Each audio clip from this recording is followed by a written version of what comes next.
Não vi, não. Agora sim, tá. Agora. Agora. Boa noite a todas e a todos. Eu sou Rafael Sotero, gerente de conteúdo da TDS Company, consultoria estratégica de negócios digitais que concebe, desenha, desenvolve e opera produtos e serviços para o presente e o futuro dos clientes e mercados. Primeiramente, gostaria de agradecer a presença de todos e desejar uma boa noite.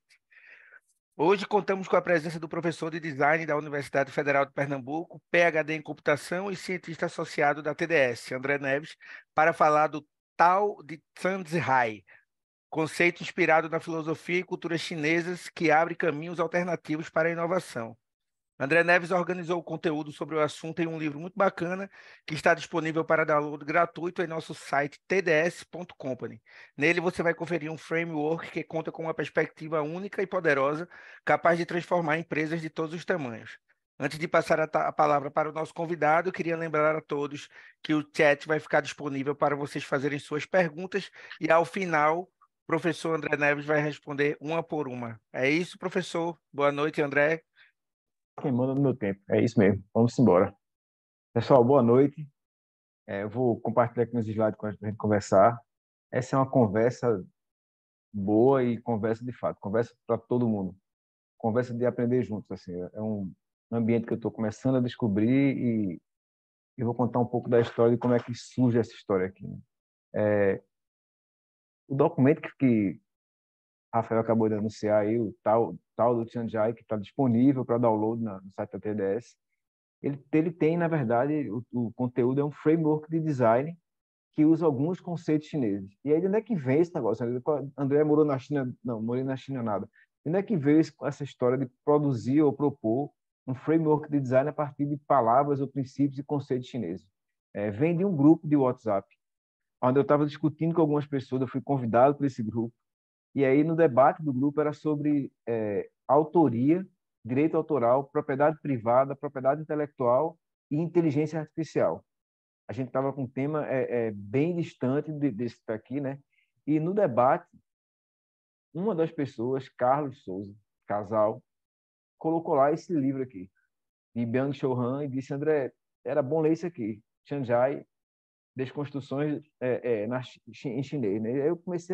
E eu fui ler esse livro, na verdade. Comecei a ler esse livro num dia e li o livro todo no mesmo dia, porque assim, trazia um monte de conceitos que eu não conhecia. Eu sou designer, né, de formação em graduação, fiz mestrado e doutorado em computação, mas eu sempre fui e continuo trabalhando e pesquisando e sou curioso sobre os métodos e os processos de design, especialmente aqueles que lidam com construção de coisas novas, né, com a inovação. Li esse primeiro livro, já fiquei impressionado com algumas palavras e alguns conceitos que ele trazia e fui ver mais referências sobre o mesmo tema. E aí apareceram algumas eu conhecia bem, né? Blue Ocean eu conhecia bastante, já trabalhei muito com a metodologia Estratégia do Oceano Azul, mas outros eu não conhecia também. Eu comecei a ler livros que eu não tinha lido ainda, eu comecei a mergulhar por um caminho aí e separei alguns que eu acho que fazia mais sentido. Esse das estratégias de imitação para inovação, que eu achei que me chamava muita atenção. Depois vem outro aí embaixo dos superpoderes da IA, olhando China, Silicon Valley, como é que funciona essa coisa no mundo de maneira diferente. E o tal do business aí no final, The Tal of Business, que trazia aí a ideia de usar alguns princípios chineses para uma discussão sobre negócios. Depois de ler esse pacote de livro aqui e começar a discutir e pensar em alguns deles, né, e conversar com algumas pessoas, eu achei que dava, e foi isso que eu tentei fazer aqui nesse material, construir ou montar ou preparar um framework de inovação e de design que envolvesse cada um desses conceitos de maneira equilibrada e que fizesse sentido. Então, o material de Byung-Chul Han, ele fala muito sobre três palavras-chave, três conceitos-chave. E eu vi que são fundamentais nessa cultura de inovação e desse movimento da China de ser um espaço de inovação, mas tinha mais para trás disso, né? Tinha mais aspectos, mais questões que eu achava que era importante trazer. E aí eu começo a desenhar e começo a estudar e ler e parto da ideia do Tao, a do Tao of Business, a ideia de que o que danado era Tao nesse conceito, né? Tao basicamente é um princípio fundamental, né, do taoísmo, e é assim, é a ideia de que a gente tem um propósito, basicamente, que tem harmonia com o universo. A gente deveria fazer as coisas de maneira harmoniosa, estruturada e que equilibrada e que faça sentido para as nossas vidas e para o contexto onde a gente está inserido. Isso é um resumo bem rápido, simples, mas era aquilo que parecia fazer sentido. O tal tem alguma relação com harmonia, e trazendo para o mundo do design, eu comecei a tentar aproximá-lo de propósito, de intenção, de desejo, de responsabilidade. E quando você traz para esse mundo da inovação e para o design, a gente começa a abrir, e aí eu fui para o segunda palavra, talvez a mais nova nesse contexto inteiro, que era a ideia de Tianjai, lá do Hang. Qual é a ideia do Tianjai aqui? Tianjai é uma palavra que nasce recente, contemporânea, e que ela inicialmente se referia aos telefones móveis falsificados na China. Basicamente, era uma maneira de se referenciar aos produtos eletrônicos que a China fazia, copiando uma imitação de outros produtos do mercado, tipo, ao invés de Samsung e coisas assim, que ficaram comuns e populares. Com o tempo, o que acontece é que esse movimento, ele, de fato, um movimento cultural, não, um movimento do regional, ele começa a ganhar um olhar diferente. E os produtos começaram a ficar tão bons quanto melhores do que os originais. Alguns Tianjai ficaram conhecidos por serem melhores do que os originais. Você tinha um produto original qualquer lá, e você tinha o Tianjai, que era ele melhorado, com funcionalidades, com coisas que não existiam no original. Então, isso começa a ganhar a ideia de que o Tianjai é muito, muito mais do que uma imitação, é uma reinvenção daquele produto, é uma reinterpretação daquele produto, com outras características, com outras questões, com outras variáveis que a gente não tinha percebido, que não faziam parte do original.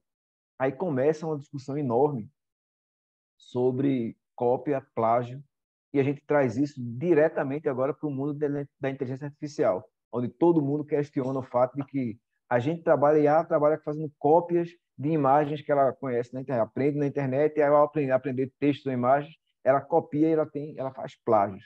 Na verdade, aí é onde o tal framework começa a fazer diferença na perspectiva nossa, ocidental, de criação, de design, de inovação, né? A gente sempre parte do princípio que deve fazer alguma coisa completamente nova. Por princípio, as pessoas têm propriedade sobre as ideias. Por princípio ocidental, claro. Por princípio ocidental, as pessoas têm propriedade até sobre o estilo. No limite da discussão sobre IA, arte e pertencimento, algumas pessoas têm questionado o fato de que a inteligência artificial pode desenhar uma imagem no mesmo estilo de uma outra pessoa. E aí é uma discussão não trivial, porque, na verdade, estilo sequer é patenteável, né? A gente não pode patentear estilo. A gente não tem como registrar a propriedade intelectual do estilo. Não funciona assim. Estilo não é patenteável, não é registrável assim. A gente não pode controlar o estilo das pessoas. Até porque, e aí vem de novo, estilo é quase um fruto ou uma consequência de um conjunto de interpretações de outras coisas que já existiam. Aí, diante desse cenário aqui de estilo, quando eu comecei a olhar e estudar mais Tianjai, comecei a entender que não é exatamente uma cópia, não é pegar um telefone e fazer um telefone pirata, é uma reinvenção daquilo, tem alguma coisa que reinventa aquilo, que muda. Eu fui aprofundar um pouco mais no documento de Han lá, e nesse caminho a gente descobre uma segunda palavra aqui, um segundo conceito que é fundamental no processo, o conceito de Genji. Genji, na verdade, se traduzir diretamente para português, seria o original, seria o objeto original. No caso lá dos telefones celulares, seria o telefone original que resulta na cópia, né? na imitação dele.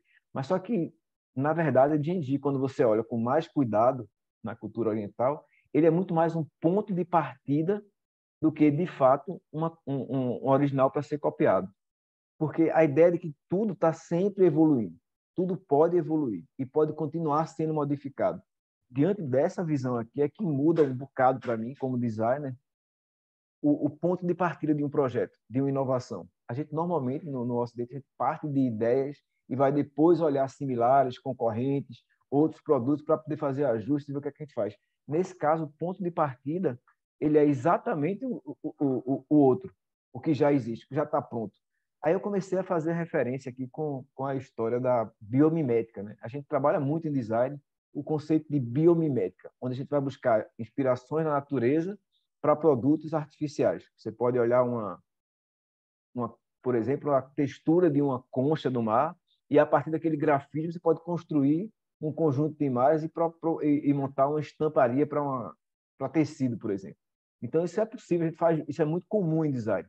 Tanto o design gráfico, que vai se inspirar em coisas como essa, como o design de produto, que vai buscar algumas formas da natureza para produtos inovadores. E a gente tem uma série de produtos assim que foram construídos ou concebidos a partir de originais da natureza. Nessa história do original da natureza, que olha de novo para o D&D, o que é da natureza é original. E eu posso copiar, mesmo sendo original. Eu posso copiar porque a natureza parece que não tem propriedade intelectual. Né? A gente olha, não, a natureza não tem propriedade intelectual. Eu posso olhar ali e posso copiar. Começa um discurso no Ocidente de novo, um debate sobre se eu posso copiar alguma coisa que pertence a uma determinada região do planeta onde eu não tenho onde eu não sou nativo, por exemplo. Não tenho toda uma discussão de novo, mas você pode ser biomimética com alguma coisa que pertence, por exemplo, à floresta amazônica, deveria pertencer à floresta amazônica, inclusive as tais bases para a biomimética, que é quase uma loucura. A gente vai chegar quase no espaço de loucura, de controle privado do que a natureza gera, né? Está lá naturalmente. Do outro lado do mundo, olhando para o D&D, é exatamente o inverso, como se estivesse de cabeça para baixo. Tudo que está na natureza pode ser copiado e tudo que a gente faz também é parte da natureza. No começo dessa conversa aqui, desse entendimento, nós humanos somos também natureza, né? A gente também é parte da natureza. A gente não fica separado dela. Na perspectiva do D&D, a gente não está separado da natureza. Por não estar separado, se eu posso fazer uma biomimética de uma folha para construir um determinado produto, ou de uma estrutura de uma árvore para fazer um determinado produto, eu também poderia fazer isso com qualquer coisa que é gerada por qualquer pessoa, porque tudo é parte da natureza. Tudo é resultante dessa conexão nossa, humano, terra, gente, está tudo junto, na verdade. Então, se Henrique está aqui, tem um conjunto de ideias, ele não tem essa ideia sozinho. A ideia vem de todo o contexto da vida de Henrique, que está lá entrelaçada com todo mundo aqui. Então, nesse mesmo caminho, quando Picasso traz lá cubismo, ou quando Dalí trabalha com surrealismo, ninguém vai dizer aqui que o surrealismo é só de Dalí, ele inventou sozinho, é só ele que fez aquilo. É claro que era uma conjuntura, é todo um contexto, né? Então, olhando para essa perspectiva do original, numa perspectiva de resultante de um coletivo, o original pode, e é direito das pessoas nessa perspectiva, ser modificado, porque ele faz parte do processo. Culturalmente, a gente vem modificando as coisas, as casas, alguns objetos fazem parte de várias culturas, né? Lugar de morar, para se proteger de frio, então tem um conjunto de coisas, roupa, sacola para carregar coisas, panela para colocar coisa para cozinhar, para levar para o fogo. Tem um conjunto de artefatos que fazem parte de diferentes culturas. E a gente não pode dizer que um objeto para colocar comida dentro e levar ao fogo pertence exclusivamente à cultura X, A, B ou C, ou à pessoa A, B ou C, ou à empresa A, B ou C. Você pode até dizer, eu patenteei essa panela, isso pode no Ocidente, eu patenteei a panela do tipo X. Mas panela é um processo que tem alguns milhares de anos que a gente faz panela, em todo canto faz panela. Então, esse entendimento de que qualquer original é um ponto de partida para uma evolução, em qualquer ponto do caminho, ele vai continuar sendo um ponto de partida, ele está sempre evoluindo. Aí eu posso até brincar, Silvio Meira está aqui, eu posso até brincar com a ideia que a gente usa muito no digital, de que nada fica pronto nunca. No digital, as coisas estão sempre em construção, sempre se desmanchando, se refazendo. É um fluxo de reconstrução contínua que só fica pronto se cair um meteoro. Né? Enquanto não cai um meteoro, a gente continua evoluindo os produtos digitais. O entendimento do D&D é que tudo é assim, inclusive as coisas físicas. Elas vão estar mudando, modificando e sendo refeitas porque a gente pode fazer isso. E aí vem uma segunda palavra importante nesse negócio aqui, uma terceira, na verdade, desculpe, que é o conceito de Tianjian. Esse aqui é difícil entender, mas Tianjian traduzido para a gente aqui diretamente, são selos que são colocados por cima de algumas obras, de algumas peças originais, para indicar alguma modificação da pessoa que teve acesso àquela obra. Alguém pode colocar um selo no quadro, por exemplo, uma imagem, e anotar alguma coisa naquela imagem. Você pode colocar uma poesia, você pode colocar uma outra imagem, e faz parte do processo. Esse Tianjian, na verdade, são as modificações que vêm dos indivíduos que tiveram contato com aquela peça original. Para a gente, isso é uma coisa estranhíssima, na verdade, né? Porque parece que você está interferindo. Imagina alguém chegar na Mona Lisa e colocar um adesivo em cima com alguma anotação. A gente vai achar que ele enlouqueceu completamente e que está violando o original. Então, essa violação do original, para a gente, é talvez mais grave ainda do que você copiar ele. É mais aceitável que alguém pegue a Mona Lisa e faça outra igual. A gente vai reclamar, pô, fiz uma cópia da Mona Lisa. A gente vai reclamar um monte. Vai reclamar muito mais se alguém chegar e começar a modificar ela. Aí a gente vai achar que enlouqueceu completamente. Então, mais uma variação da Mona Lisa modificada, a gente aceita. A gente já entende melhor. Então, esse princípio aqui do Tianjin é tudo que é original, que era Genji, eu posso modificar, eu posso mudá-lo. E aqui são as modificações, as intervenções criativas dos indivíduos no original. A gente falou, quando eu começo a falar assim, parece que é pegar um objeto, modificar aqui e fazer do outro lado. Mas, na verdade, o princípio que está por trás disso aqui tudo é você olha o original lá, você toma o ponto de partida do Genji, a partir dele você reduz, desconstrói, é assim que está no livro, você desconstrói aquele original para chegar na essência dele, e a partir da essência do original você pode mudá-lo, porque já não é mais o mesmo objeto. São as características, os princípios, que é o que a gente faz com a biomimética. Quando você vai para o Genji e você trabalha, desconstrói o original, a partir dali, você com o Tianjin, ou seja, com as suas intervenções, com as suas criações, você vai modificando e você vai ter um outro objeto. E esse outro objeto, que para a gente aqui poderia parecer uma cópia, ou food, que na verdade traduzido é de fato uma cópia, food na verdade aqui não é, parece ser cópia, mas no fundo é esse objeto modificado completamente. É uma reinterpretação de um objeto. Veja, se a gente voltar agora para brincar com a Mona Lisa de novo, né? A Mona Lisa é uma reinterpretação de uma pessoa real. É uma reinterpretação de uma realidade a partir dos olhares e das habilidades de pintura de Leonardo da Vinci. Ele modifica aquilo, aquela é a interpretação dele da Mona Lisa. A gente nem sabe se ela se parece, até porque não tinha fotografia, a gente nem sabe se ela se parece fisicamente com a mesma pessoa. Ou se é uma pessoa que inspirou e ele desmanchou aquilo e desconstruiu, e a partir dessa desconstrução ele consegue reconstruir com o Tianjin e as modificações uma aparentemente cópia que na verdade não é cópia, é um food, é uma variação daquele original, é uma modificação daquele original. Parece o original, mas é uma modificação dele. Isso é fácil de entender quando a gente começa a conversar aqui e se aproxima muito do que acontece hoje com inteligência artificial. Quando a IA, as IAs generativas, produzem imagens, ela não pega uma imagem e faz uma cópia daquela imagem. Nunca é uma cópia da imagem. Ela pegou a imagem, um conjunto grande de imagens, desconstrói as imagens para pequenos arquivos que tem. Cada imagem guarda poucos bits, na verdade. Uma imagem que tem milhares de bits viram poucos bits que representam um conceito daquilo ali, os princípios, a base daquilo.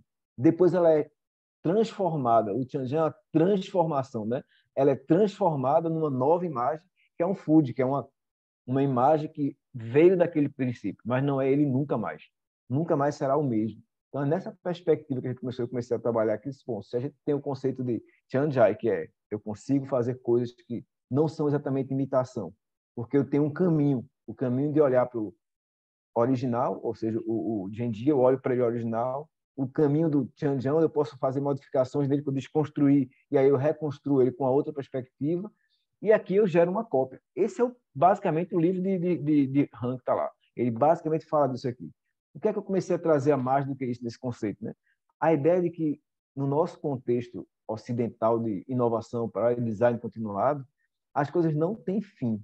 A gente não fica pronto nunca. E aí eu trouxe um outro conceito novo, que é o conceito de Gentian. Esse é um pouco mais difícil de pronunciar. Os outros eu tento, mas esse aqui é muito difícil. Mas acho que é alguma coisa do tipo Gentian ou Gentian, alguma coisa assim. E o que é que acontece aqui? Está ligado à autenticidade das coisas, à reflexão, à evolução continuada. Então, eu trago para cá esse conceito com a intenção de integrar tudo que a gente fez até agora, dizer, ó, a gente tem um tal, que é o nosso propósito, a gente descobre qual é o propósito do processo de inovação. A gente tem lá embaixo o Tianjin, que é o princípio de que a gente pode fazer a partir de uma imitação, de uma desconstrução, a gente pode chegar para um outro, e a gente tem um processo, onde a gente começa por um ponto de partida único, que é aquele original que será desconstruído ou descriado, detrás da palavra decriação, ele é decriado para, a partir disso, eu conseguir fazer as minhas intervenções criativas, ou coletivas ou individuais, mas são intervenções criativas que vão levar um novo artefato, que não é mais o original, não é mais o primeiro, é um outro artefato. E esse outro artefato vai evoluir de maneira reflexiva o tempo inteiro para eu garantir que continue evoluindo nesse processo sem perder o tal e sem perder os princípios. Eu continuo evoluindo o produto, mas nesse processo de evoluir, eu estou sempre de olho no propósito. Então, a ideia desse ciclo aqui, o tal do Tianjai, na verdade, era montar um processo de design e inovação que usasse princípios com os quais a gente não está acostumado a lidar.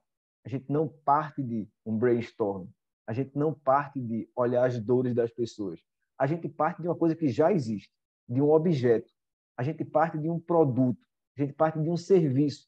E a partir daquele serviço a gente desmancha ele para chegar nos conceitos básicos, aí traz as nossas intervenções que vão modificá-lo e vão levá-lo para um novo artefato que vai evoluir continuamente, sempre buscando alinhamento com o tal, ou seja, o propósito, e baseado no princípio de que as coisas podem fazer isso. Elas podem de imitação para inovação. Então, é um movimento que, para mim, era completamente diferente, né? E aí eu resolvi, achei que era bacana escrever sobre isso e não ficar só com isso para mim. Eu tinha lido todos aquele material, eu tinha descoberto essa estrutura, eu disse, eu vou desenhar isso aqui e vou escrever, porque outras pessoas podem discutir comigo e dizer que eu estou totalmente errado. A ideia básica é essa, assim, André, isso faz o menor sentido. Então, essa conversa é muito nessa perspectiva de refutar essa proposta do tal do Tianjai. Não é para dizer, olha, isso aqui é uma verdade absoluta, podem usar. É para a gente refutar e discutir aqui, né?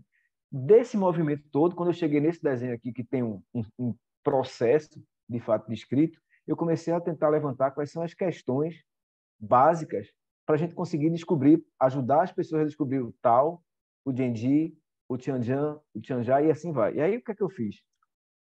Para encontrar o tal, quais são as perguntas fundamentais para encontrar um tal? Você vai buscar essas perguntas, boa parte delas está nos modelos ocidentais de inovação, inclusive. Qual é o propósito, quais são os valores, quais são as forças, qual é a visão, qual é o diferencial. A gente já faz isso sistematicamente. Normalmente o propósito a gente esquece um pouco. A gente trabalha muito com missão, visão, mas a gente esquece um pouco o propósito. A gente trabalha talvez o propósito como missão. Então a gente está aqui, isso não é nenhuma novidade para quem trabalha com inovação e negócios, entender que o tal seria essa integração aqui, mas tudo isso integrado e de maneira harmoniosa com o ambiente, com o contexto, onde vem as responsabilidades sociais, ambientais e é ESG, na verdade. Então, quando a gente desenha um tal de uma organização, de um negócio, de um projeto, a gente deveria definir propósito, valores, forças, visão, diferencial, de maneira harmoniosa com o contexto. Então, aqui é um desafio grande, né, para quem faz inovação ou projeto, descobrir como garantir essa harmonia entre esses desejos ou aspirações aqui, que estão declaradas, e o espaço, o contexto onde esse produto, serviço novo vai ser inserido. Passando a fase de encontrar o tal, que é uma espécie de evento de descoberta do propósito. Para mim, o fundamental aqui é entender o propósito. Alguém já me perguntou, mas isso funciona em startups e organizações grandes? Sim, organizações grandes, em teoria, têm propósito já definido e alinhado por vários e vários processos. Mas é sempre bom acompanhar se esses propósitos estão alinhados com o contexto, alinhados com o momento contemporâneo, né, que muitas vezes não estão. E as startups, sim, tem um problema grande de startup, que é o desalinhamento entre propósito dos fundadores e propósito do negócio. Esse alinhamento é totalmente não trivial. A gente deveria estar sempre alinhando ou buscando entender se os propósitos das pessoas são equilibrados com os propósitos do negócio. Henrique, você está com uma levantada, pode falar à vontade. Eu não sei se você prefere agora, André, só me ocorreu um ponto. Veja, a gente até agora, até esse slide, o tal estava num contexto de produto, serviço, processo, projeto. A gente estava naquele contexto, né? Temos um produto, o produto original não é um processo. E agora, quando você começou a explicar, encontrando o tal, você levou para uma visão do tal da organização. Eu senti alguma... Entendo que está perfeito, porque a gente podia, naquela primeira rodada, já ter falado em tal de qualquer coisa. Imagino. Na verdade, Henrique, mas eu só senti essa diferença, esse pulo. Boa. Deixa eu tentar explicar assim. Tal, na perspectiva de harmonia, de propósito, ele não vai estar nunca vinculado a um objeto, né? Ele vai estar vinculado às pessoas. Quem tem intenção são as pessoas. O objeto não tem intenção nenhuma, na verdade. O objeto sozinho não tem intenção nenhuma. As organizações têm, porque, na verdade, uma organização nada mais é do que um conjunto de pessoas. se você usar uma perspectiva da língua portuguesa. No Brasil, a gente não usa muito, mas em Portugal a gente tem pessoa individual, né, que é o sujeito, e tem pessoa coletiva, que são as empresas. Então, na verdade, não tem pessoas jurídicas, não, são pessoas coletivas. Uma empresa, uma organização, nada mais é do que um conjunto de pessoas. Então, propósito tal, ele vai estar sempre vinculado às pessoas, né? Mesmo quando está lá atrás do produto, a gente fala produto, mas é o tal das pessoas que estão em torno de projetar aquele produto. Tal vai estar sempre vinculado à intenção, propósito, valor, e essas coisas estão vinculadas às pessoas. Por isso que, de vez em quando, alguém brinca, diz, mas o objeto tal é muito perigoso para a humanidade, o objeto X é muito perigoso. No objeto, não, mas o uso que se faz dele, sim, né? Então, boa parte dos objetos, mesmo os que foram preparados, produzidos ou projetados ou intencionalmente para melhorar o nosso dia a dia, eles têm um potencial enorme de piorar, na verdade, de complicar um pouco mais, porque a intenção está no sujeito. Tem um colega que diz sempre que o problema não está na coisa, mas do uso que se faz das coisas. Então, o uso que se faz das coisas é que é sempre quem traz o problema. Então, aqui, o tal está sempre vinculado às pessoas, ao sujeito, e não ao objeto, né? Entendendo isso e passando dessa definição do sujeito, das intenções e propósitos, a gente vai para o D&D. Aí o problema agora é identificar o D&D, né? Qual é o D&D de largado? Que eu vou procurar onde isso? Primeiro, o que é que distingue a minha organização, ou o meu projeto, ou o meu grupo? O que é que me faz diferente para que eu possa procurar capacidades que eu tenho aqui, que o nosso grupo do nosso grupo, né, do nosso time, da nossa organização, ou das pessoas de um projeto, para que eu possa buscar um ponto de partida para uma inovação continuada. Veja, a gente está falando o tempo inteiro aqui no framework, então o framework não é cada um isolado. Nesse contexto do framework, o G&G ele é sempre algo que me permite evoluir continuadamente. Então a gente está sempre procurando qual é o objeto aqui que faz sentido que eu consigo olhar para aquele produto, serviço, seja lá o que for, e tomar como ponto de partida. Isso para mim é um choque grande. Assim. Eu passei minha vida toda dando aula de design e sempre foi procure as pessoas, encontre as dores ou encontre os amores, eu não gosto de ser encontrador, as dores ou os amores das pessoas e, a partir disso, proponha coisas inovadoras, proponha novos artefatos. Se alguém gosta muito de tal coisa, proponha novos artefatos para que ele tenha mais aquilo. Tente abstrair o máximo, se distanciar o máximo possível dos objetos para focar nos sujeitos no primeiro momento. E, nesse caso aqui, o ponto de partida é um objeto. Né? Assim, é o inverso disso. Você procure saber quais são os objetos que as pessoas usam e que poderiam ser modificados e melhorados. Quais são os serviços que as pessoas usam e que poderiam ser modificados e melhorados. A gente tem um pouco disso em design ocidental, que é aquele design do dia a dia, lá, das coisas do dia a dia, de Don Norman, inclusive, né? Quando ele defende a ideia de que você deveria trabalhar com redesign das coisas do dia a dia. Você poderia e deveria olhar para os objetos que fazem parte do seu dia a dia e refazê-los o tempo inteiro. É um pouco isso, né? Qualquer objeto ele estaria poderia ser base, ponto de partida para uma inovação. Qualquer objeto, qualquer serviço, qualquer relação, qualquer artefato com o qual as pessoas se relacionem, podem e deveriam servir de ponto de partida. Problemas aqui inúmeros. Quando a gente fala assim, mas então eu vou copiar um produto. Vai.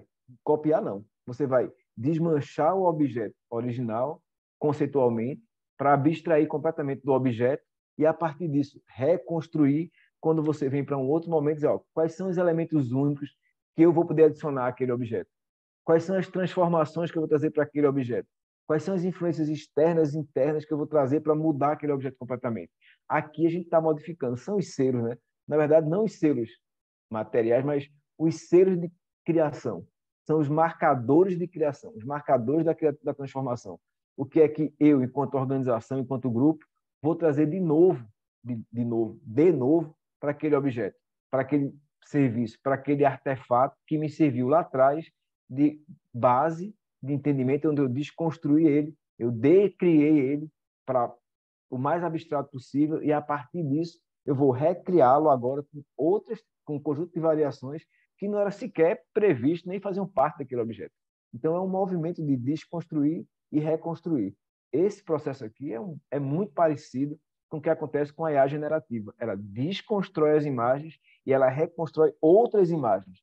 Ela desconstrói textos e ela constrói outros textos completamente novos. E aí, para a gente do Ocidente, para mim, incluindo esse pacote, é claro, é muito difícil entender isso. É muito difícil entender que é um direito para algumas culturas fazer esse movimento. É um direito, afinal de contas, tudo que foi construído, que foi definido e construído a partir de princípios que são de todos.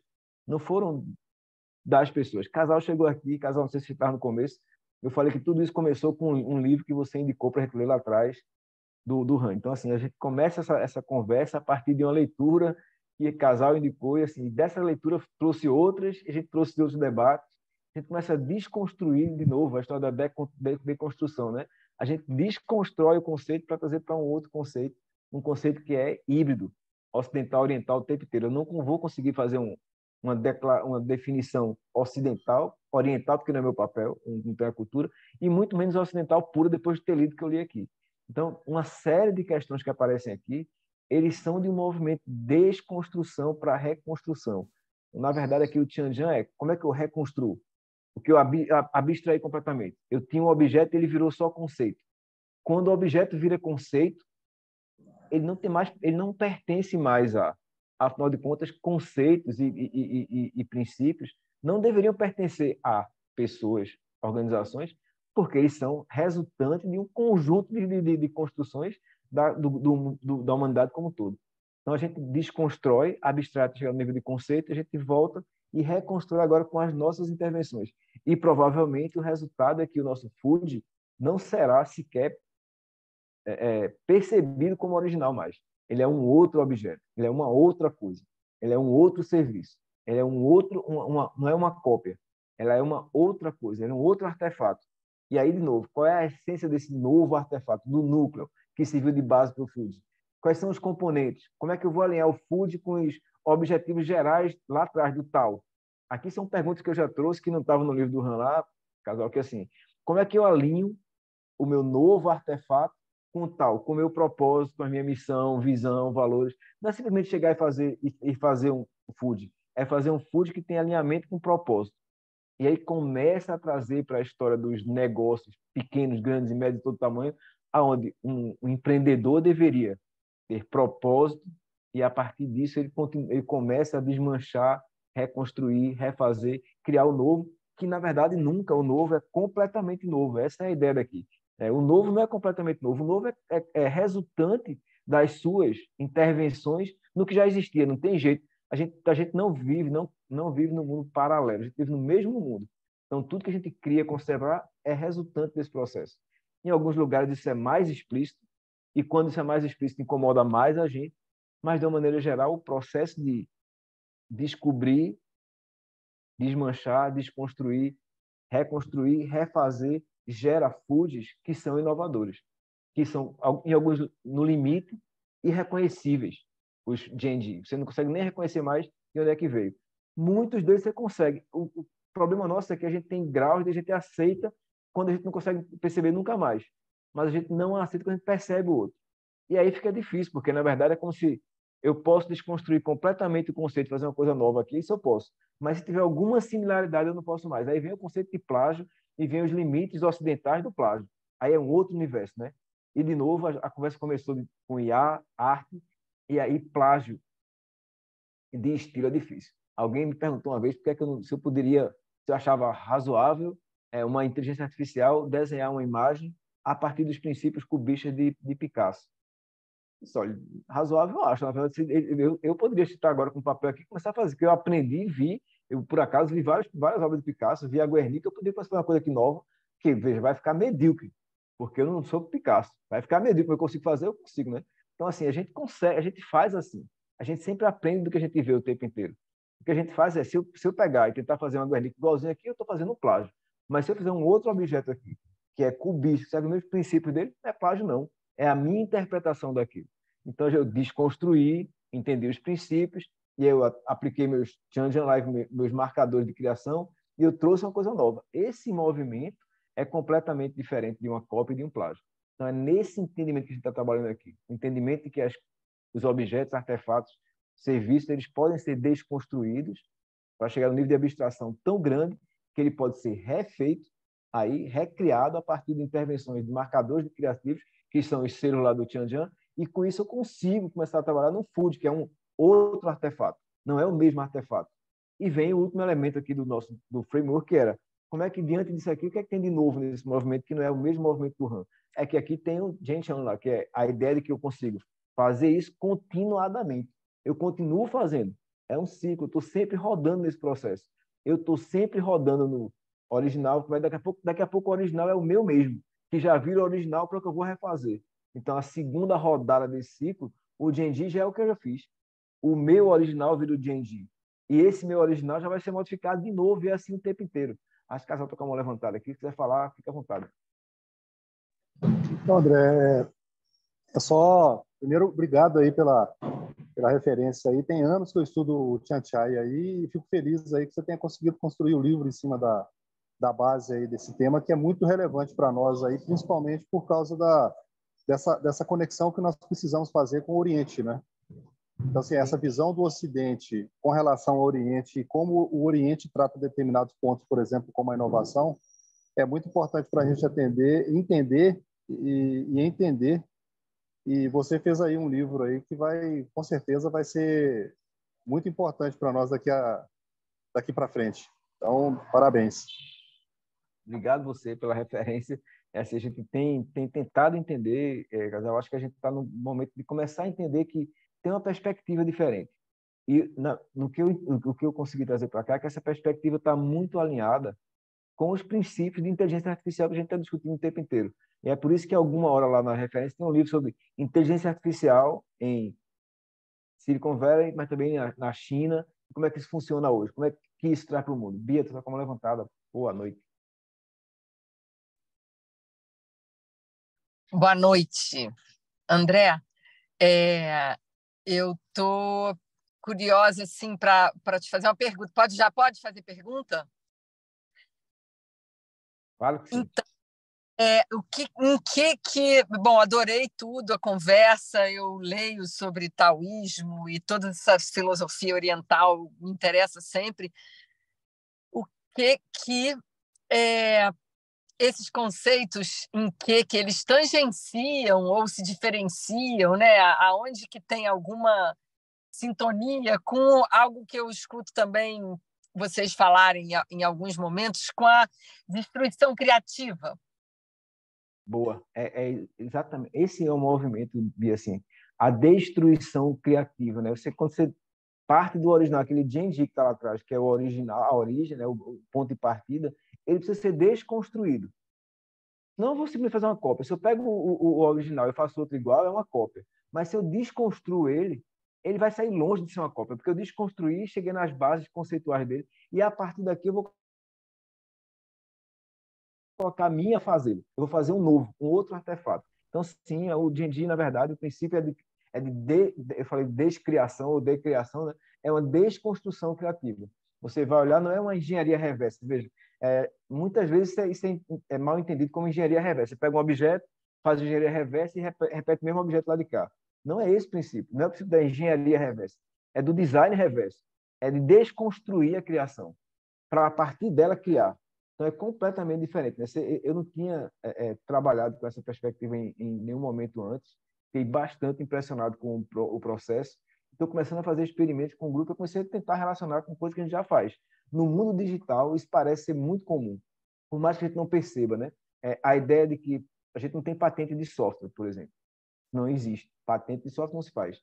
E a ideia de que eu posso pegar o Google, desconstruir, fazer uma outra coisa aqui, que o Google fez com Alta Vista, com Yahoo. Se a gente for atrás, Google é uma desconstrução de Alta Vista, Yahoo, para lá, que é reconstruído com outras características e funcionalidades que faz muito sentido. Se a gente for olhar os artefatos digitais, como eles são mais fluidos, né? Eles não são tão rígidos, a gente começa a entender que Photoshop é uma desconstrução do paintbrush, que foi reconstruído de outra forma. Não é o paintbrush mal feito, né? É uma desconstrução dos princípios, que virou um outro objeto, que foi reconstruído, que evoluiu, e que na segunda rodada, ele já era o próprio objeto. O Photoshop, no segundo momento, era ele o objeto. Ele era o original. E ele foi desconstruído de novo, e vem sendo sempre. A gente está sempre desconstruindo e reconstruindo as nossas próprias criações.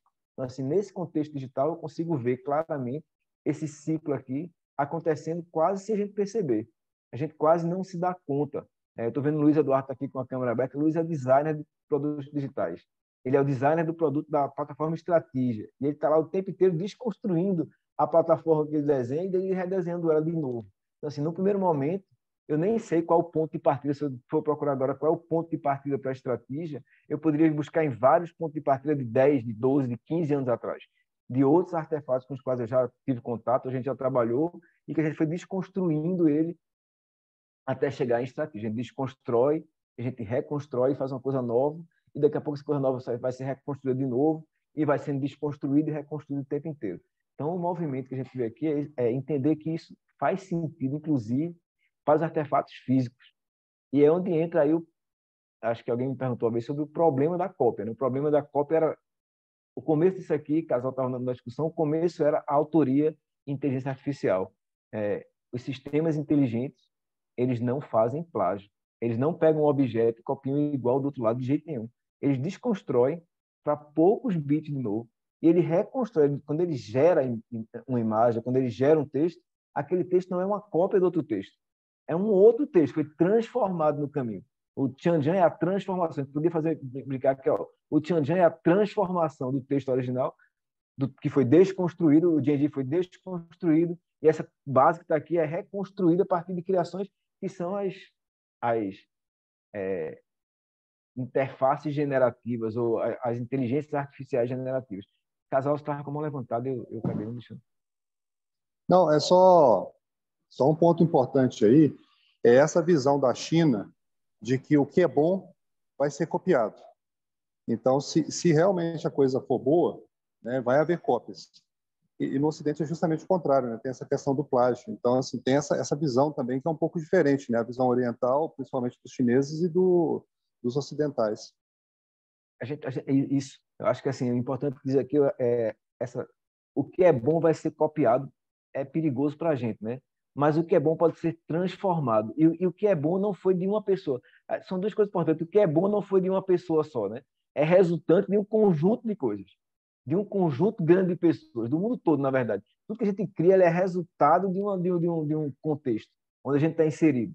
E esse resultado de um contexto não deveria ser propriedade de um, e sim do contexto. E aí ele pode ser transformado, não necessariamente copiado. Eu acho que é muito mais que copiado, ele é transformado. Opa, Silvio.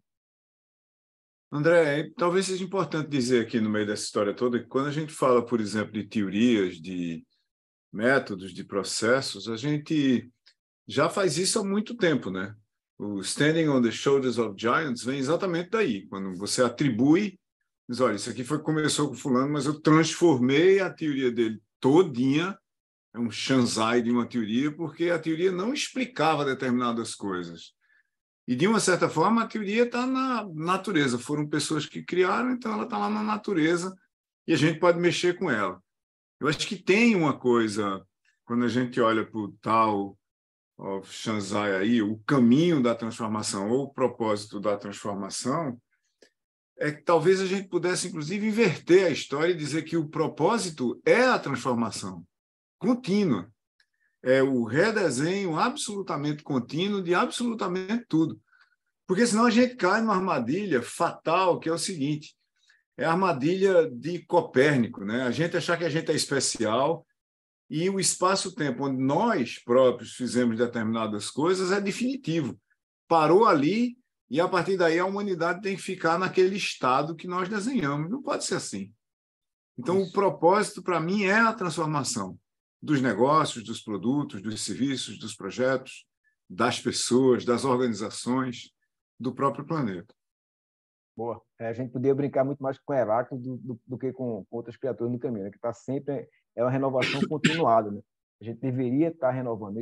O Genshin que está aqui é como você encontrar aquilo que faz sentido. Se fosse no Japão, seria próximo do Ikigai japonês. Você encontrar aquilo que faz sentido para você. Isso faz sentido. Você continua evoluindo sempre, refletindo se a evolução continua fazendo sentido. A ideia aqui do Genshin não é a evolução, mas é a evolução reflexiva, entendeu?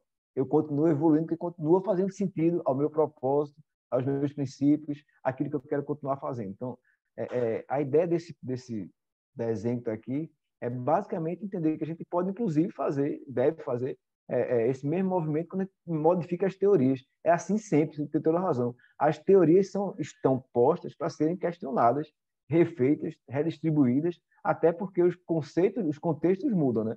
Se a gente ficar preso em teoria do século XIX para explicar o século XXII, XXI está morto. Então, a gente já tinha morrido faz tempo, na verdade. Então, a gente está sempre modificando e revendo, né?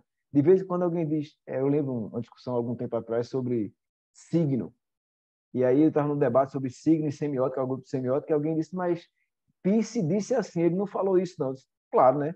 Quando Peirce viveu, não tinha computador, não. Para ele entender que o negócio chamava hipersigno, ele tinha que adivinhar. Ele não adivinhava, não. Ele era um cara muito bom em entender o contexto e explicar o signo. Mas o hipersigno não tinha como ele explicar, não, porque não tinha nenhuma chance.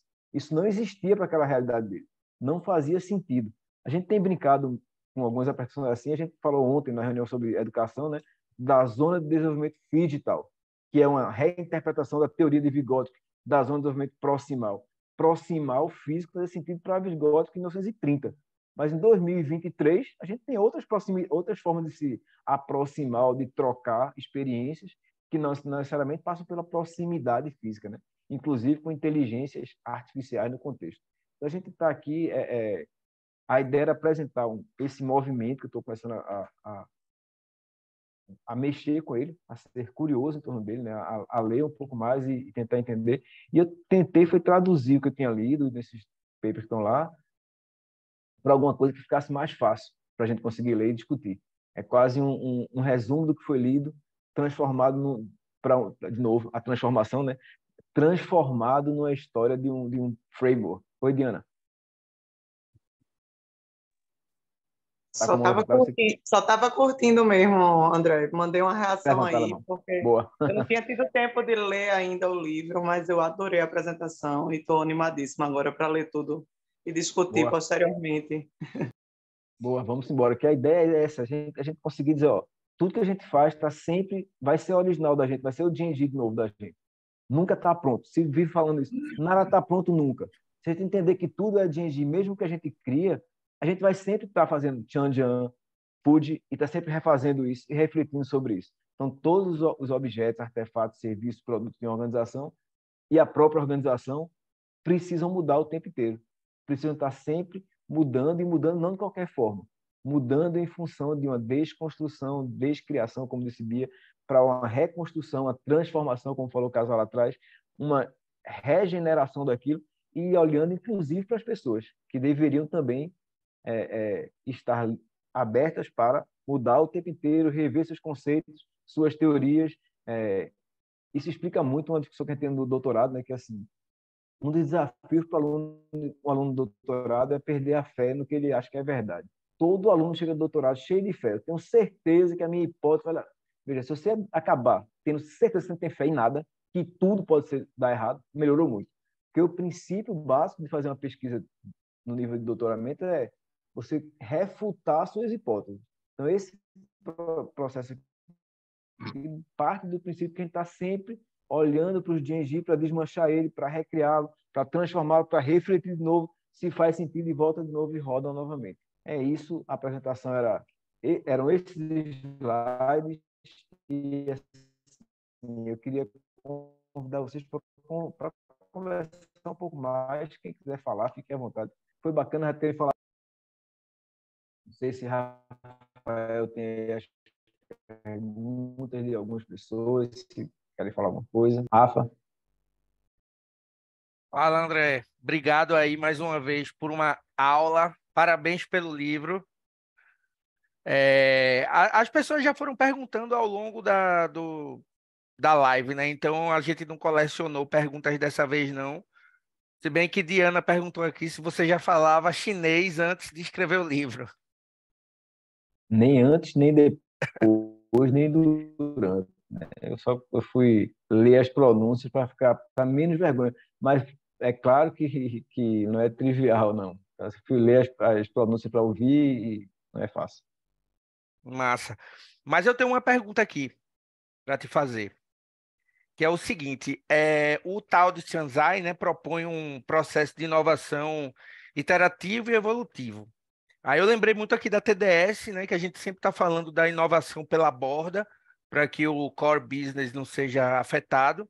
E aí eu queria saber de você como as organizações podem equilibrar a busca pela inovação constante com a necessidade de estabilidade e eficiência nas operações. Boa. O caminho é a sua pergunta é a própria resposta, né? Porque, na verdade, a maneira de manter esse equilíbrio e estabilidade com inovar é inovar pelas bordas. Se você inova de uma vez só no centro, você vai perder estabilidade, não tem jeito. Essa é a ideia. Quando eu acho que foi o Ciro que desenhou isso como um sistema solar, eu vi a primeira vez que eu vi foi dele. O centro, você não chega de uma hora para outra e muda, não. Se mudar o centro, você perde todo o equilíbrio. Então você vai na borda, quanto mais distante do centro, mais flexível, mais fácil de você mudar sem romper e perder equilíbrio. Você vem da borda e vai aos poucos se aproximando do centro. Normalmente, boas inovações elas vão chegar até o centro e vão modificar o centro. Veja, quando a gente propõe esse framework, qual é a ideia aqui? É que você vai estar sempre modificando e buscando nas bordas, sim, as inovações, os Gen vão estar mais distantes, fazem mais sentido, mas eles vão, em algum momento, com essa evolução continuada e reflexiva, ir modificando o centro. E, na verdade, sempre, qualquer modificação lá na ponta tem que fazer sentido para o centro. Porque se não faz sentido nenhum, se não tem relação com propósito e equilíbrio, você começa a perder o fio da meada. Então, a ideia é que o fio da meada é o tal, é o propósito, o caminho, e as modificações vêm pelas bordas sempre. Modificação de uma vez só no centro aí é uma ruptura assim, radical que tem uma tendência bem grande a dar errado. Os tais dos Big Bang, Silvio diz que nada acontece por Big Bang, porque Big Bang vai dar errado. Você chega de uma hora para outra, vamos mudar tudo aqui. Vai dar nada certo, porque tem uma acomodação, né? Tem um movimento que é natural das organizações de ir se acomodando e assim, você tem que ficar mexendo nele o tempo inteiro para não deixar ficar parado. Mas não pode chegar na hora para você chacoalhar e vira cabeça para baixo. Não vai funcionar, não. Então, eu continuo achando que inovação se faz pelas bordas, como a gente come papa no Nordeste. Vai lá na bordinha que é mais friozinho, depois chega no centro uma hora. Beleza, maravilha. Carlos, está com a mão levantada? Henrique está com a mão levantada. Antes. Henrique está levantado antes. Tá, Né? Henrique. Oi, pessoal. Bom, eu queria compartilhar com vocês uma sensação que eu fui tendo às 4 horas, 5 horas, sei lá, que levou para ler o livro com calma. À medida que eu estava lendo, eu disse, rapaz, isso está resolvendo um grande problema que a gente começou a sentir muito intensamente do início do ano para cá com IA generativa, a questão de direitos de propriedade, toda essa questão de, de onde é que veio isso? E à medida que eu estava lendo a abordagem, eu disse, está resolvido. Ou seja, o que está acontecendo é que todos podem partir de algo, mudar e chegar. Isso aí resolve um grande problema, porque senão daqui a pouco, esse texto aqui, alguém tem que receber $12, entende? Porque isso aí veio não sei de onde, etc. e tal. E essa abordagem, eu achei muito interessante isso aí.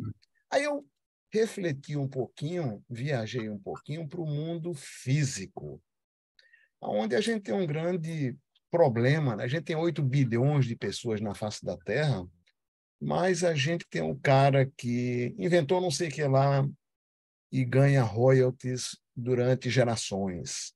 A gente tem a posse física de recursos naturais. Quem chegou primeiro carimbou e agora... E eu achei toda essa abordagem algo assim importante para quebrar um pouco isso e abrir mais oportunidades, principalmente uma coisa que você disse hoje, André, que tudo que alguém cria é fruto de tudo que aconteceu antes dele. Tudo. Não é aquilo que eu criei, isso aí que eu criei porque eu tive um professor de história chamado Al-Gedi, quando eu tinha 14 anos, estudava na escola israelita, na rua Dom Bosco, em Recife, um cara que me marcou demais. Tudo está dentro da gente e a gente vai... Então, achei isso aí muito interessante, toda essa abordagem, para dar uma cobertura conceitual para que as coisas tenham a base e as coisas evoluem e pode-se evoluir sem o peso. Não, estou copiando alguma coisa, isso aqui é o direito de alguém, não sei o que lá. Só queria compartilhar com vocês algo que nessas 3, 4 horas no fim de semana, quando eu estava aí curtindo, me ajudou a chegar a essa... que pode ser um caminho para a gente conviver com... isso é cópia? Não é cópia. Isso aqui é algo que tem uma base, mas... Porque senão ninguém pode fazer mais nada, está tudo já inventado, já está tudo... Agora é todo mundo consumir, pagar royalties e comer McDonald's e pronto. E não se faz mais nada, tudo certo. Só Boa. isso que eu queria compartilhar e ouvir aí as tuas considerações acerca disso. Acho que a gente conversou um bocado sobre isso aqui, né, Henrique? Acho que a conversa foi em torno desse movimento, não necessariamente nessa perspectiva tão propriedade intelectual contra propriedade coletiva. Acho que não foi esse a intenção do material, não. Era muito mais para explicar que existem perspectivas diferentes, né? A gente não quis tentar evitar o juízo de valor do que é certo ou errado, mas são duas perspectivas bem distantes aqui, que para mim é nova, de fato, e me ajuda a refletir sobre os próximos caminhos do próprio design enquanto professor de design nas universidades, né? Eu discuti um pouco onde é que a gente pode partir, né? A gente tem sempre que partir mesmo de uma coisa que ninguém fez ainda, ou eu posso partir daquilo que já foi feito e refazer e melhorar. Então, essa era a essência para mim da discussão. Carlos estava com a mão levantada também, se levantado. Deixa eu pegar aqui a anotação, peraí. Tomara que eu acerte na pronúncia de cara. Vamos ver, depois vai ficar gravado, a gente vai conferir isso. Acho que eu sou mais, né, no momento que eu estou assim, não é? Eu sou mais prático aqui, olhando exatamente para a aplicação disso né, no dia a dia. E a gente, você sabe, você, Silvio, a gente esteve junto aí no momento onde nós começamos a desenhar uma startup e ela saiu do papel, já existe, já está avançando bastante. E aí eu fico me perguntando, vamos lá, a pronúncia, no Zhenchang, como que como eu não li o livro ainda, imprimi, o Silvio postou isso na tarde aí, eu estava trabalhando, fui lá imprimir, não folhei ainda, não olhei. Na hora que eu estava imprimindo, fui vendo algumas páginas ali, mas fora de ordem e tudo. Como que é essa prática, essa implementação? Como é que você, André, o Silvio, ou alguém que queira falar sobre isso, como na prática fazer esse alinhamento de valores e de compromissos, ou talvez propósitos entre o que a empresa se propõe fazer e o que pessoas têm individualmente, os fundadores? Você tocou no nome de startup, e é exatamente o meu caso. Como que qual seria existe um caminho, um exercício para a gente apurar isso? Porque eu acho interessante, né? Porque isso, inclusive, eu venho de um background longo de uma empresa onde, né, a questão do propósito era muito alinhado e era top-down, não top-down, mas compartilhado o tempo inteiro, e esse negócio foi crescendo e crescendo, e você absorvia isso, né? Eu estou falando de uma empresa grande, eu trabalhei na Nestlé, né? Então tinha ali um exercício muito grande nisso, né, com relação né, ao core e como você se alinhava a isso, né? Quando você está criando uma do zero, startup, deixa eu te falar uma coisa. Parei aqui e aí continua você. Eu vou contar um pouco de uma história, se ver. Nos últimos 10 anos, mas especialmente nos últimos 5 anos, eu tenho feito uma coisa que é uma ação voluntária. Toda semana eu me encontro com vários fundadores de startups. Durante algumas horas do meu almoço, de meio-dia até 1 hora, eu encontro com fundadores de startups online, quase todos de Portugal, do interior de Portugal, de uma região onde eu vivi em Portugal, para conversar com eles. E assim, orientar um pouco, dar alguma sugestão e conversar sobre as principais decisões que estão tomando a semana, como é que está o negócio. E o que é que eu tenho descoberto nesse processo? Não tem nenhuma relação com esse documento agora, mas no fim tem uma associação, né?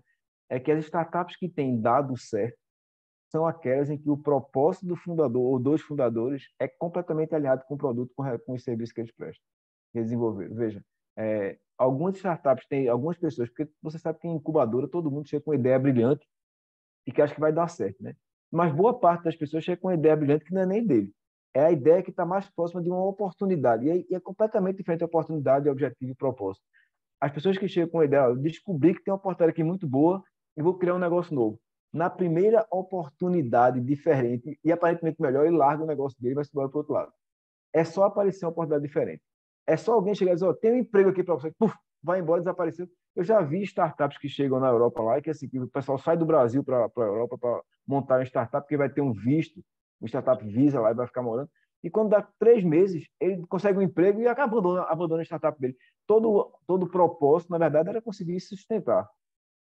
Isso não é propósito. Pagar boleto não é propósito. Pagar boleto é o jeito. Como disse eu, a gente paga boleto, a gente morre. A gente tem que pagar boleto porque é o jeito.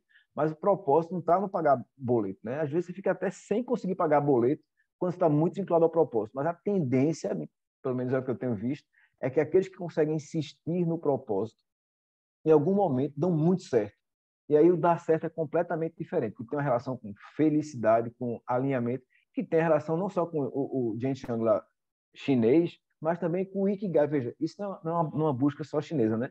No Japão também se busca o Ikigai, que basicamente é eu encontrar alguma coisa que eu sei fazer, que eu gosto de fazer, que as pessoas vão pagar por aquilo, eu vou viver daquilo. Quando você consegue descobrir isso, a chance de dar certo é outra, muda completamente. Quando você consegue encontrar, especialmente startups, produtos, serviços que estão alinhados com os propósitos, desejos e aspirações e suas capacidades, aí a tendência disso dar certo é muito maior. Claro que algumas vezes o esforço também é muito maior, porque manter alinhado ao objetivo e não à oportunidade não é fácil, não. É uma tendência que a gente aprende, talvez nas organizações que você disse grande, né? A gente aprende muito porque a gente, veja, o propósito da organização quase nunca é o propósito das pessoas. Boa parte das pessoas vai para a organização com uma única intenção, de progredir enquanto pessoa para sair de lá para outra. É diferente de quem está com o propósito da própria organização. De vez em quando, é claro, tem um grupo de pessoas que está alinhado com o propósito da organização. Algumas organizações conseguem fazer isso, alinhar as pessoas com o propósito da organização. Mas boa parte das pessoas tem seus próprios propósitos individuais e esquecem a organização. E isso, amiga, a chance de dar errado para a organização e pode até dar certo para a pessoa. Em startup não tem jeito, é suicídio. Você começa no startup porque apareceu uma oportunidade que não tem nada a ver com o que você pretende. Veja, startup não se trabalha 6 horas ou 8 horas, trabalha 12, 14, 16 por dia. Startup você não é remunerado como você acharia que deveria. Quase sempre você é remunerado com 1/3, ou 1/5, ou 1/4 que você deveria, sei lá, 1/10 que você poderia ganhar, porque você vai ficar sem dinheiro por um bom tempo. Você faz sacrifícios pessoais o tempo inteiro. Só faz sentido se tiver propósito. Eu tenho bons casos de sucesso desse pessoal que eu tenho acompanhado em Portugal, de gente que passou 1 ano, 2 anos, vivendo quase no mínimo, no limite ali, e hoje tem negócios que cresceram também, mas ficam completamente alinhados com o propósito. Também tenho vários exemplos de pessoas que, logo no começo, receberam um monte de dinheiro, tinham financiamento, mas não tinha alinhamento com o propósito, era uma oportunidade. Com 2 anos, desapareceu aquele negócio do mercado, sumiu. O sujeito achou uma outra oportunidade que era melhor do que a primeira e foi-se embora porque são pessoas orientadas, são caminhos orientados à oportunidade e não a propósito, a objetivo. Se está com a mão levantada aí também. Eu queria projetar, Carlos, um slide aqui. Eu vou pedir permissão para o André para projetar 4 slides, eu acho. 5, talvez, com esse primeiro de capa aqui, para a gente falar só uma coisa aqui, Carlos. Essa sua pergunta/contribuição é extremamente interessante por várias razões. E uma delas é que, quando a gente fala em propósito, a gente normalmente está falando em organizações legadas, a gente está falando em organizações que vieram da era industrial. E tem uma coisa que eu acho que o mundo digital está fazendo, e fazendo rapidamente, que é, em primeiro lugar, inverter o modelo de negócios de todos os tipos de organizações. Isso é a primeira coisa que acontece, né? Então, ao invés de você desenvolver produtos e aí procurar clientes para os seus produtos no mercado, que é seu público, mas não é sua comunidade, é literalmente o mercado-alvo, você está tentando acertar nos clientes.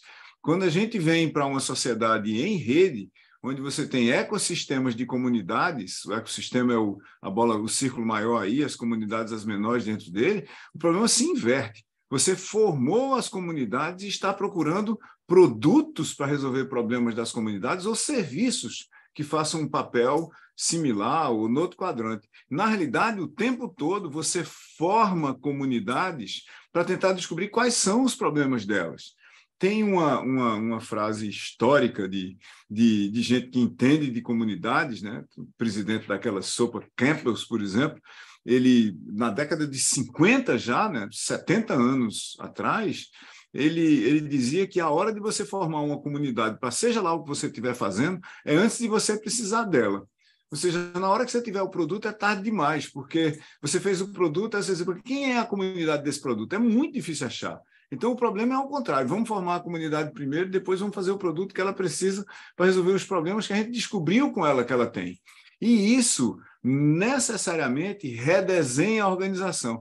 As organizações da sociedade industrial, elas são silos que dentro deles tem pirâmides de hierarquias com platôs bem definidos de onde é que você vai ficar. Nessas organizações, essa história de propósito, de responsabilidade social, blá, blá, blá, é um side job, porque o que interessa é isso aqui, princípios de comando e controle e regimes de incentivo das organizações da era industrial. Manda quem pode, obedece quem tem juízo, a organização é em níveis e silos, você decompõe, especializa e otimiza o trabalho para dividir, para conquistar, montar linhas de montagem, onde as pessoas são as peças que montam as soluções dos produtos. Você otimiza usando benchmarks, cases e ótimos globais. Não adianta o ótimo local, que já a gente vai ver que é a única coisa que existe na sociedade em rede. Você resolve conflitos departamentalizando, atomizando a instituição, você planeja centralizadamente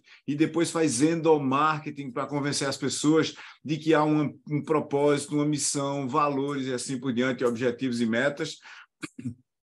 E, obviamente, princípios e valores, né? Você treina e avalia para repetir, você executa descentralizadamente, sem questionamento, e tome microgestão. Quando você vai para a sociedade em rede, o cenário muda completamente e a palavra-chave para competir, na realidade, a norma da competitividade é agilidade, que é um tipo diferente de velocidade, né? Não é a velocidade de execução de nada, mas é a velocidade de tomada de decisão, inclusive de tomar a decisão de continuar fazendo o que você está fazendo. E isso tem consequências, que é não poder usar mais os princípios que você tinha numa sociedade de hierarquias e silos das organizações industriais, mas ter que usar princípios de aprendizado e performance da sociedade, da economia, da informação e do conhecimento. Aí o que você vai ter que fazer de verdade? É o que a gente tenta fazer no startup. Você tenta articular o propósito. O que é que essas pessoas que estão aqui trabalhando comigo nesse momento, gastando 14 horas, 18 horas do dia deles para criar alguma coisa, né? Eu acho que aqui, nesse grupo que a gente está aqui, não sei quanto da galera de estratégia está aqui, mas eu e André, por exemplo, estamos trabalhando ininterruptamente há 3 anos já para criar a estratégia. Faz 3 anos que a gente está com o pé dentro nesse negócio. Isso não tem domingo, não tem sábado, não tem feriado, não tem férias, não tem Natal, não tem Ano Novo, não tem Carnaval. A gente literalmente trabalhou todos os dias nos últimos 1000 e poucos dias. Tem um propósito para você fazer isso. Tem uma orquestração de estratégia. A estratégia não é um negócio que André e Silvio decidem aqui. O time de estratégia, o time da TDS todinho participa do processo e do processo de criar a colaboração que vai levar à articulação do propósito e o desenho contínuo da estratégia.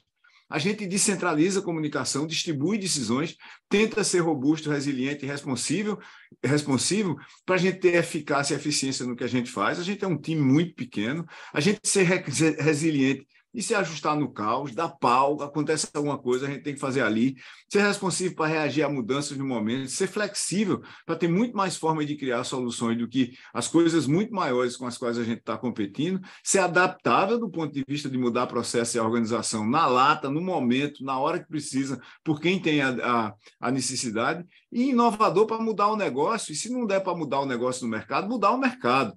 Aí é onde eu acho que está a principal diferença que a gente devia levar em conta quando a gente fala de propósito, de redes e desse caminho da transformação do jeito que eu disse, né, o tal de Shanzhai, é, na realidade, o caminho contínuo ou o propósito contínuo de transformar o próprio propósito e fazer esses princípios, esses 10 princípios aqui, funcionarem não linearmente, como eles estão escritos aqui, mas em rede.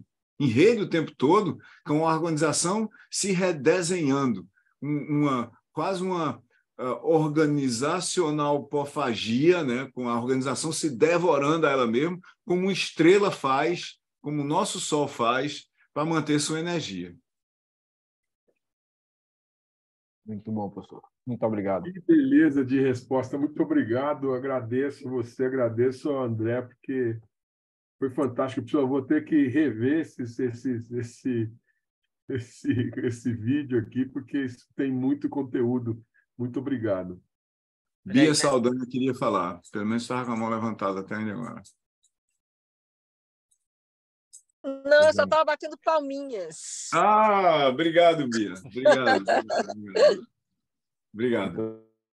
Olha aí, maravilha. Bom. Às 8h16, está na hora de você encerrar para o pessoal se liberar. Maravilha. Obrigado, professor. Mas tem pessoas do time de estratégia aqui, que eu estou vendo com a câmera aberta. Luiz Eduardo está aqui, Mano está aqui, Mano Beto. Quem mais está? A moça do time. Duda está ali, isso. Tem uma galera aqui que trampa todo dia mesmo. Todo dia mesmo. Isso é que é propósito. Palmas para vocês. Parabéns pelo trabalho de vocês, hein? Parabéns. Maravilha, gente. Obrigado, professor Silvio. Obrigado, professor André, por estarem aqui compartilhando conosco aí toda essa experiência e conteúdo. Professor André, parabéns pelo livro. Está realmente muito bacana. Quem não leu ainda, recomendo a leitura. Está lá em tds.company, na seção biblioteca. Só chegar lá e baixar, tá certo? Então, acho que hoje a gente fica por aqui. Eu espero que esse debate continue ainda, que a gente se encontre novamente para conversar mais sobre o assunto. Beleza? Boa noite, obrigadão, Rafael. Boa noite, gente. Dizer, assim, Boa noite, gente. Tchau. Tchau, noite, obrigado. Tchau, obrigado. Eu quero assistir de novo, tá? Beleza, amanhã, quem quiser assistir de novo ou chegou depois e não viu tudo, a partir de amanhã, nas nossas redes, no nosso site tds.company, vamos ter um conteúdo sobre o Tao de Chiang e a íntegra desse encontro. Muito bom. Valeu. Joia, abração. Força, obrigado, gente. Beijos para vocês. Tchau.